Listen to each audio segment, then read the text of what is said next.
pela criatividade Obrigado. do programa, de vocês trazerem a gente aqui para falar. Talvez muita gente aqui, eu vou aproveitar esse tempo, porque muita gente conhece o político Ângelo Perugini. Conhece algumas coisas que fez, conhece algum trabalho, mas hoje eu queria falar quem que é a pessoa, quem sou eu atrás desse político. E para falar disso, Júlio, eu queria pegar um pouquinho de algumas coisas que aconteceram na minha vida, e eu fiz, assim, 7 lições que eu aprendi com a vida. 7 lições que aconteceram na minha vida, que me ajudam a ser a quem eu sou, e se eu sou prefeito hoje é porque eu aprendi alguma coisa com essas 7 lições da minha vida.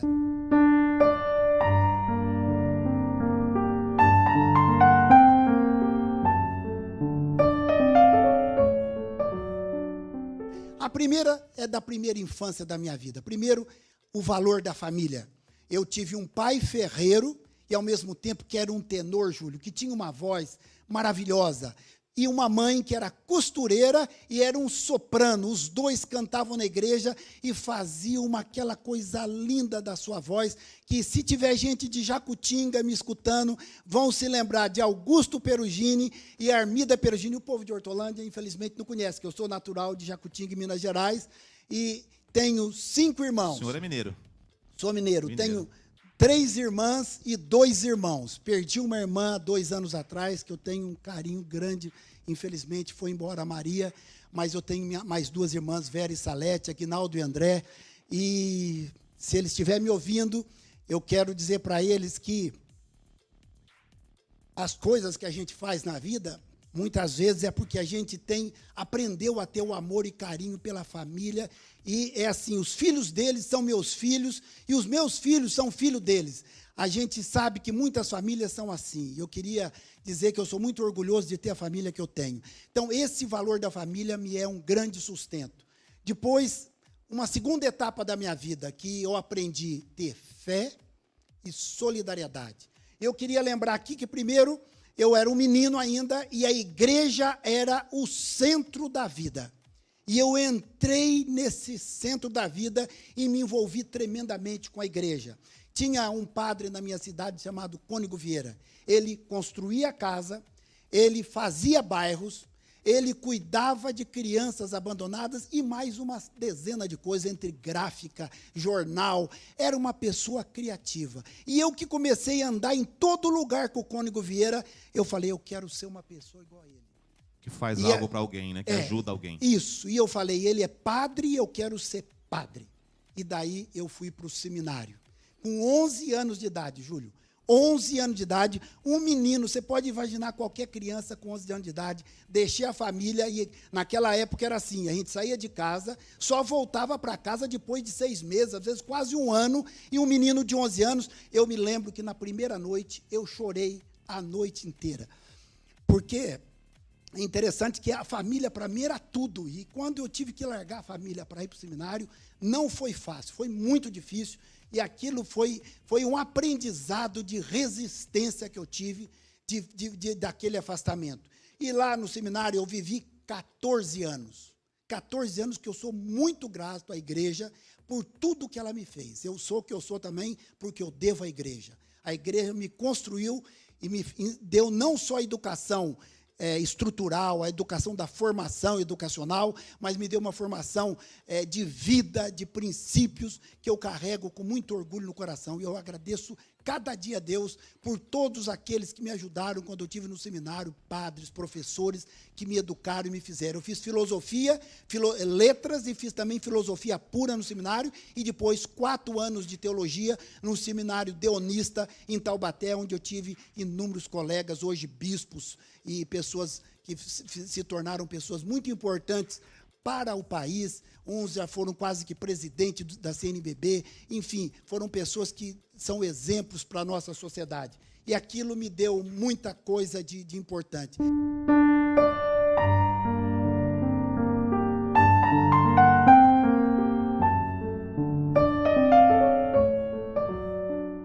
E depois fui presenteado. A vida me conduziu para morar no Nordeste, onde eu morei no Ceará, morei em Pernambuco, morei na Paraíba e morei na Bahia.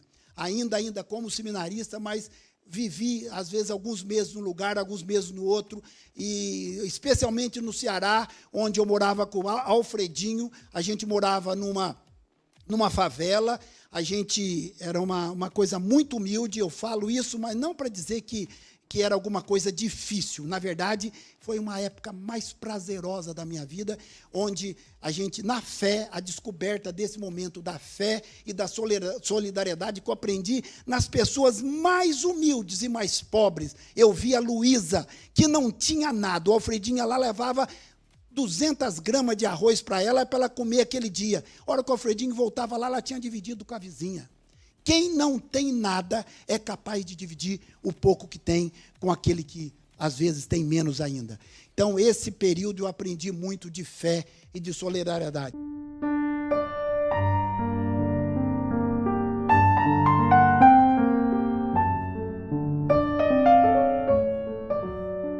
Depois, vamos chegar em Hortolândia. 81, eu vou dividir em 4 etapas a minha passagem por Hortolândia. A primeira, de 81 a 88, que eu vou dizer assim para vocês que eu aprendi algumas coisas importantíssimas. Primeiro, a organização social. Eu estou falando do ano de 81. Chego em Hortolândia e encontro já um movimento na cidade e uma luta de um povo. Eu não fui que construí essa luta já estava acontecendo. E eu cheguei aqui, e ainda seminarista, ainda meio inexperiente, eu só tinha algumas coisas, eu só tinha solidariedade, fé no coração, o exemplo de família, estudo de seminário, e aqui eu vim aprender a organização social. Eu encontrei as pessoas lutando por asfalto, ainda não era a luta do asfalto, pela pista, a duplicação da SP-101, a luta por água, as pessoas às vezes não sabem. E era um problema a rodovia ali, né, o prefeito? Problema a rodovia. As pessoas não sabem que Hortolândia não tinha água. A gente tinha água a cada 4 dias e de madrugada, das 2 da manhã às 4 da manhã. Parecia muito a situação que eu vivia no Nordeste. Era água de madrugada e o povo começou a lutar, fazer manifestação, ir para Sumaré, reivindicar água. E a luta também pelo ônibus de 2 portas. A gente brigava para o ônibus ter 2 portas. E era essa a briga que a gente tinha. Nem brigávamos ainda pela passagem, a gente nem brigava para ter mais horário, a gente brigava para ter 2 portas. Então, nessa circunstância, eu aprendi o valor da organização das pessoas, aprendi a respeitar o coletivo, que a gente não faz nada individualmente. A presença do coletivo foi importantíssima para mim. E nessa época também eu ganhei uma visão política. Eu militei e fui um dos fundadores do Movimento Sem Terra no estado de São Paulo. Daqui de Hortolândia saíram 5 movimentos, 2.000 famílias hoje moram e residem na terra a partir da luta que nós começamos aqui. E não era uma luta violenta. Nós éramos um exemplo de luta, porque nós nunca usamos da violência na luta pela reforma agrária. O que nós defendíamos é que a terra é para o uso social. Não pode, num país gigantesco como o nosso, ter pessoas que trabalham na terra e ser mendigos na cidade, quando há milhares e milhões de hectares na mão de latifundiários, que não usam a própria terra nem para produzir um grão de arroz, a gente produz só carrapato e carrapicho.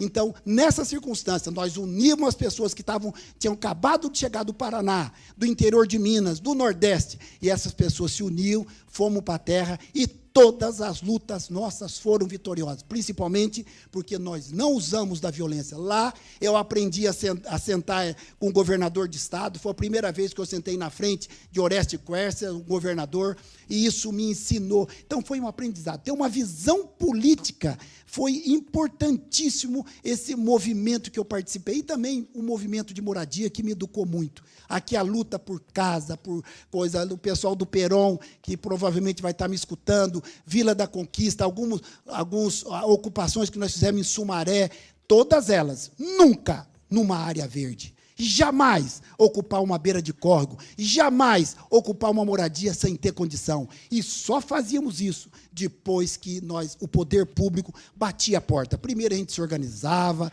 conversava com o prefeito.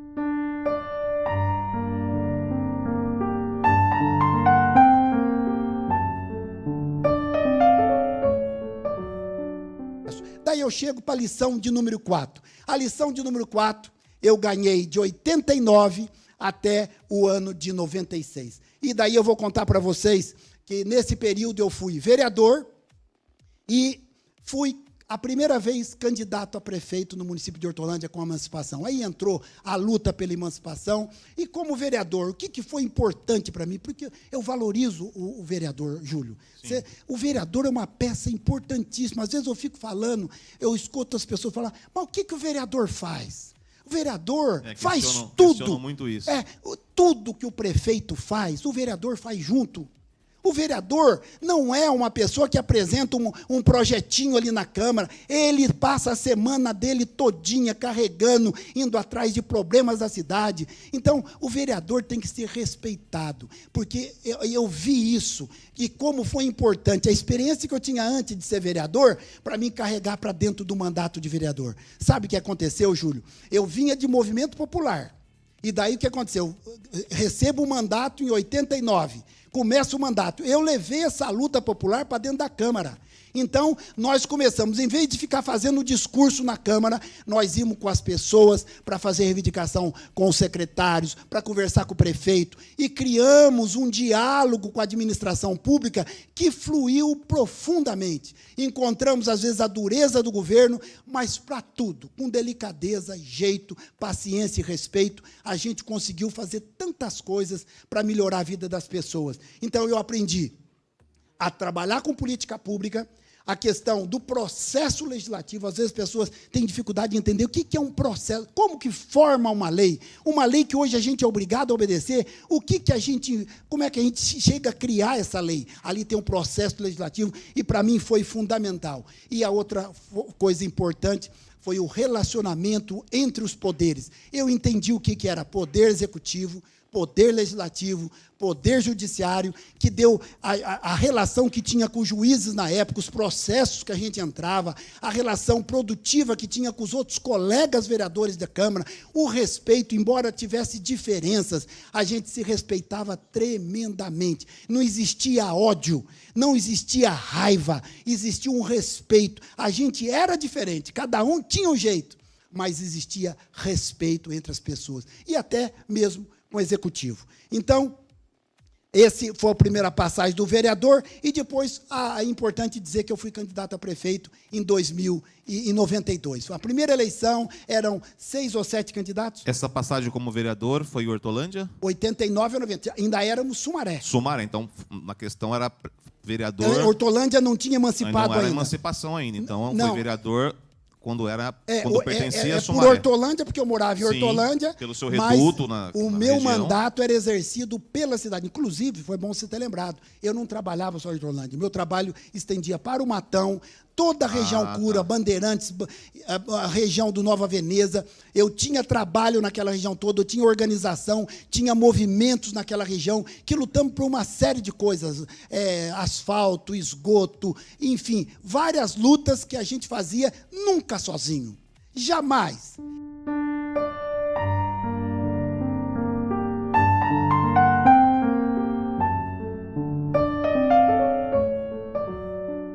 E foi uma campanha vitoriosa, apesar da gente ter perdido. A gente ficou em terceiro lugar, eleito o prefeito Dias, foi eleito, em segundo lugar ficou o Jair Padovani, em terceiro lugar foi eu, e depois tiveram os outros candidatos. Foram 6 candidatos na época.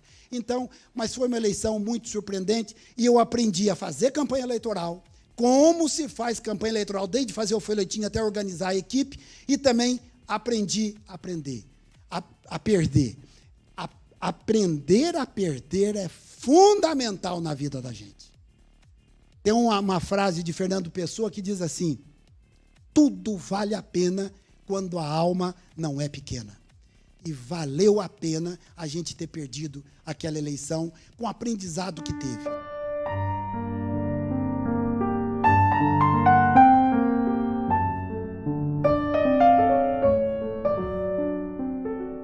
Então, daí eu vou chegar na 5ª lição, para mim não esticar muito, eu acho que o meu tempo já está bem avançado. Chego na 5ª lição da minha vida, e eu vou chegar numa época de 97 até o ano de 2004. Então, esse período que eu estou falando para vocês, eu ainda não era prefeito.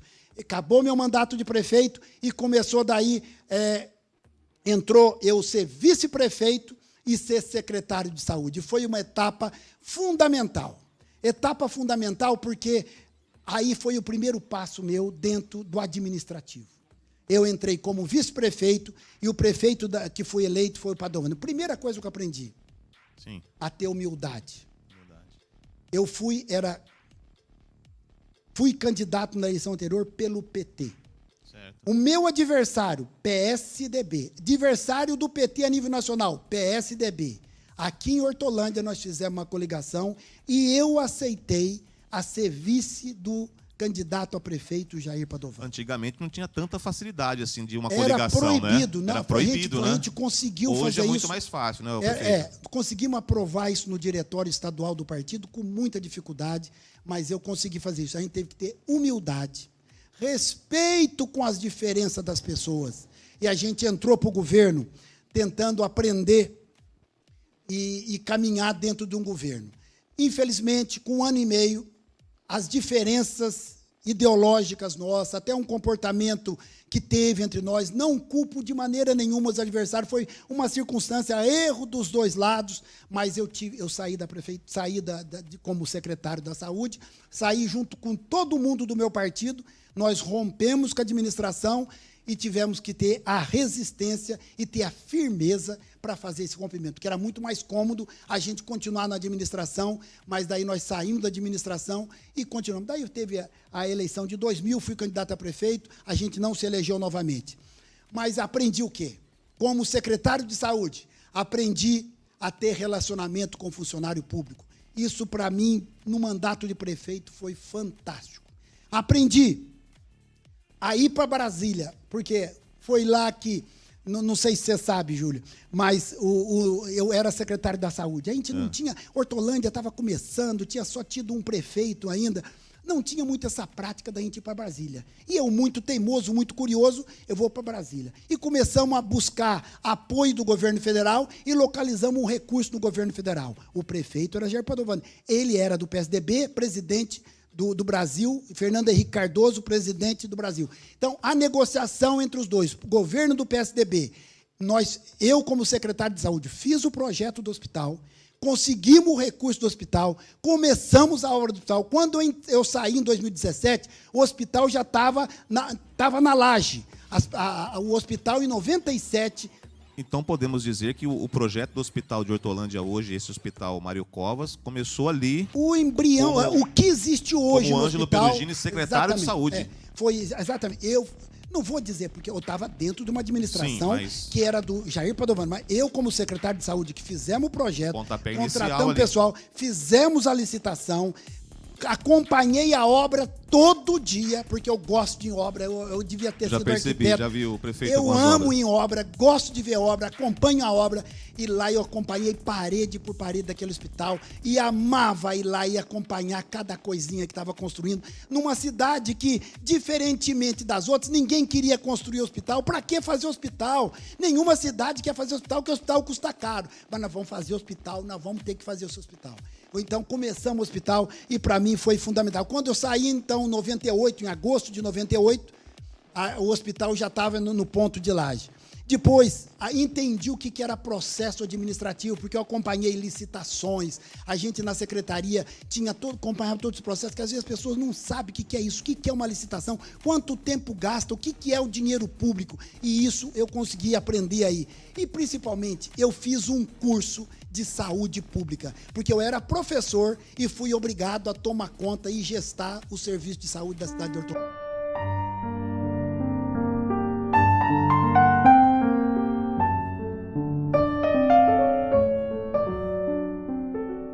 Vamos chegar em 2005 até 2012. O que eu aprendi nesse processo de ser prefeito de Hortolândia? Aqui, mais do que falar das coisas que eu fiz, eu vou falar o que eu aprendi. Eu aprendi primeiro que... Vamos entender primeiro o contexto de cidade que era. Às vezes as pessoas chegam aqui hoje e não entendem o que era Hortolândia em 2005. E eu falo isso para vocês entenderem o contexto. Eu assumi a prefeitura naquele ano, saiu a manchete em fevereiro, março, abril de 2005, manchete a nível nacional. Hortolândia e Sumaré a primeira e a segunda cidade mais violenta do Brasil. Verdade. Aqui, o pessoal falava, Mortolândia, a cidade onde morre um atrás do outro, era todo dia um corpo numa lagoa, era gente, coisa, o povo morria de medo de vir para outra cidade. Era a cidade que não tinha esgoto. As pessoas não sabem o que é não ter esgoto, gente. Primeiro que não tinha asfalto, o esgoto era jogado na rua. O esgoto saía na rua, esgoto de cozinha, esgoto de banheiro, ia tudo para rua. Só ia para fossa o esgoto da privada. O esgoto do chuveiro ia para a rua, o esgoto da cozinha, arroz. Vocês imaginam o que é isso? A beirada das margens, que não tinha guia e sarjeta na grande parte da rua, na minha rua, no Fátima, não tinha guia e sarjeta, onde a gente jogava bola, era aquela lama que escorria das casas e ficava aquela fedentina, sem esgoto, e todo mundo usava fossa. Tinha gente que tinha 8, 10 fossas dentro de casa. Então, sem esgoto, uma cidade que tinha menos de 40% da cidade com asfalto e tinha uma dificuldade tremenda para arrumar emprego. Hoje a gente vê falar assim, mas tem empresa aqui que o povo não tem vaga na empresa. O pessoal perdeu a noção, o que nós já avançamos. Naquela época, as empresas davam, no máximo, de 10% a 15% de vaga para as pessoas de Hortolândia. Nós tínhamos pesquisa na época. Só ocupavam vagas dentro da cidade 10% a 15% de hortolandenses. A grande maioria, maior volume de tráfego, era para Campinas de manhãzinho, os ônibus lotados de gente sobrando pelas ventas, onde o povo ia para Campinas buscar serviço. Sabe onde? O serviço do comércio lá em Campinas. Não tinha comércio em Hortolândia para o povo trabalhar. Não tinha serviços em Hortolândia para o povo trabalhar. Então o povo ia tudo para lá, não tinha emprego na cidade. E a baixa autoestima do povo. Na verdade, o povo era chamado de pé de barro. O povo tinha vergonha. Quando as pessoas iam para Campinas, sabe o que o pessoal fazia? Arrumava endereço de Campinas para dar o endereço para arrumar emprego. Porque se era de Hortolândia, o povo da região não aceitava a gente. O povo, às vezes, tinha vergonha de dizer que era da cidade.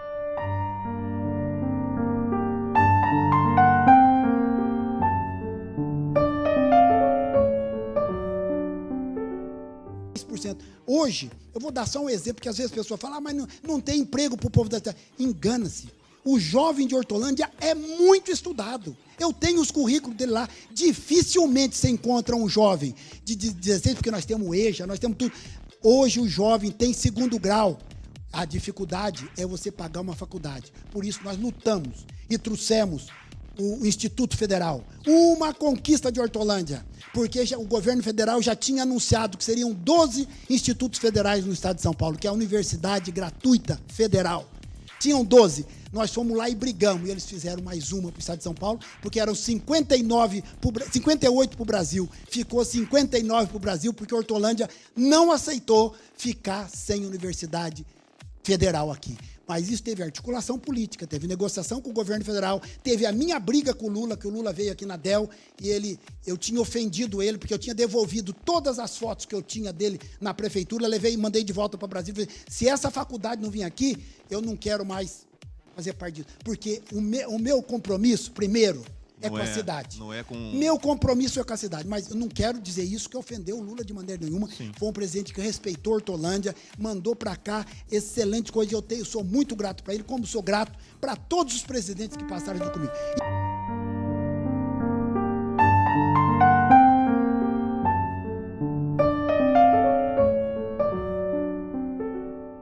Daí eu chego na última fase, que fui deputado e prefeito, e eu vou falar mais do susto que eu tive em 2017. Primeiro, eu tive um susto. Em 2012, eu deixei a prefeitura com 300 milhões de convênios do governo federal, deixei uma prefeitura com 20 milhões em caixa, e a economia do país, naquela época, estava pujante para cima. Quando chega em 2017, a economia do país estourada, arrebentada, a prefeitura, em consequência, 78 milhões de dívida.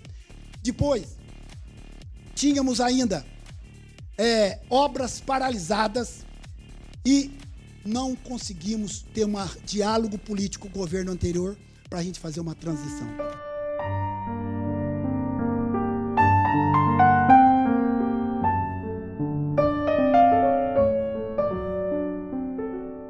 Ponte da Esperança, aquela ponte ali, o pessoal fala, imagina, não precisava de fazer uma ponte daquela. Parece que o povo tem a cabeça pequena, quer fazer uma pinguela na cidade. Hortolândia não é cidade de pinguela. Enquanto eu for governo aqui, as coisas mais bonitas virão para Hortolândia. Eu não quero coisa feia para cá. Se eu tiver que fazer coisa bonita, eu não vou olhar para o valor, porque quem olha para valor de dinheiro é pessoa mesquinha. Eu olho para o resultado. Eu queria fazer essa ponte aí para a Hortolândia ser esquecida como cidade do presídio e ela ser lembrada como a cidade da Ponte da Esperança. E o nome que nós demos foi focado nisso. Não tem nome de pessoa lá dentro, porque é um nome para ser eternizado. Não vai ser Perugine, não vai ser nada. Vai ser Ponte da Esperança, porque é um ganho da cidade de Hortolândia. E é esse olhar grande que eu peço, que eu não construo cidade sem construir pessoas. Por que eu falei aqui, gente, de valores que eu adquiri? Porque eu trabalho esses valores com as pessoas. Eu quero que as minhas crianças da escola não precisem de apanhar como eu apanhei para ter esses valores de fé, de solidariedade. Eu quero que todo mundo se envolva, porque ser cidadão não é você morar só numa casa boa e ter lá seu carrão na porta, é você ter a cabeça gigante, é você olhar com grandeza para as coisas, parar com esse ódio que as pessoas carregam. As pessoas só conseguem falar coisa ruim.